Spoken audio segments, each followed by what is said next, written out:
you were ambassador of India in the US when Mr. Modi came into office. You did Howdy Modi. You were foreign secretary during this very crucial period when Indian foreign policy morphed in some ways, one would say. From that Nehruvian era, we've moved to a different kind. And you were at the cusp. You've seen it up close and front. How would you say, because when you began service, how would you say that what it was then and what it is now? How would you see it? I began service some 40 years ago, but even take 10 or 15 years ago, India was seen very differently as it is seen today.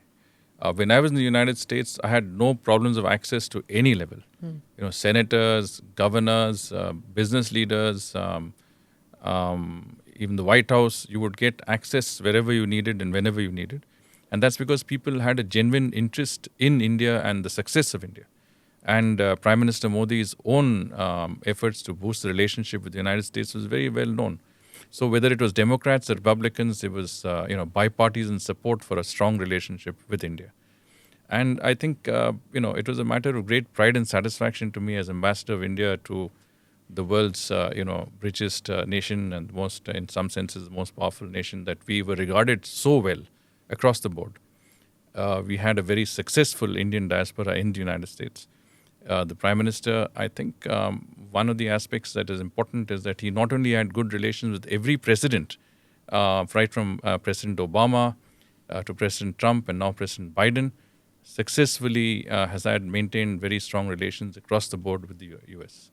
He's also reached out to the Indian community across the world in general, but since we're talking about the US in particular, in a way that no Prime Minister has ever done. I mean, Howdy Modi is a one-off event, and I think it'll be rare to see something like that replicated ever again.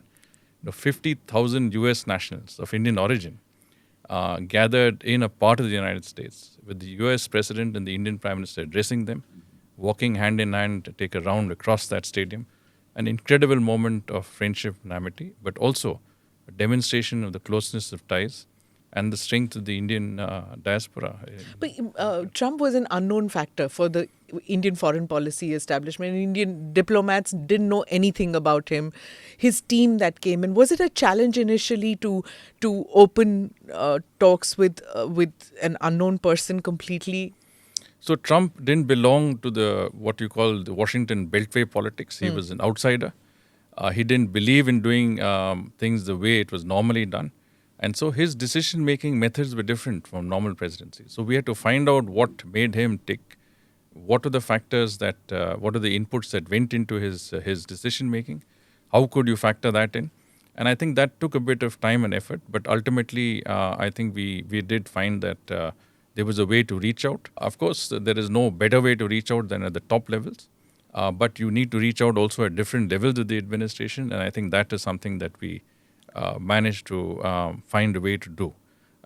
It took some effort, and that is a different story by itself. But I think ultimately, tell us about that story. What were the challenges at that time? Well, I mean, look, he didn't believe in working through his let's say White House team. He didn't believe in working through his cabinet, his council of ministers. You had to work through channels which he relied on. Okay. And for him, it was only family. It was the family that actually mattered, and it was the family he listened to. We had the Secretary of Commerce, the Secretary of Defense tell him something, he may or may not have listened. I mean, half the time he thought he knew it better than the others. But of course, if you were to access a family member and say, look, this is very important for the relationship, please, mention this to the president before we have this important meeting, for example. That I thought really made the difference. I think we saw that also when Ivanka Trump came out to India. I mean, the red carpet that was laid out for her, and everybody was like, okay, it's never happened before that a family member got so much importance. But Ivanka was an integral part of his administration's team. Ivanka and Jared Kushner, her husband, were very major players which were inside the White House team that worked on policy initiatives.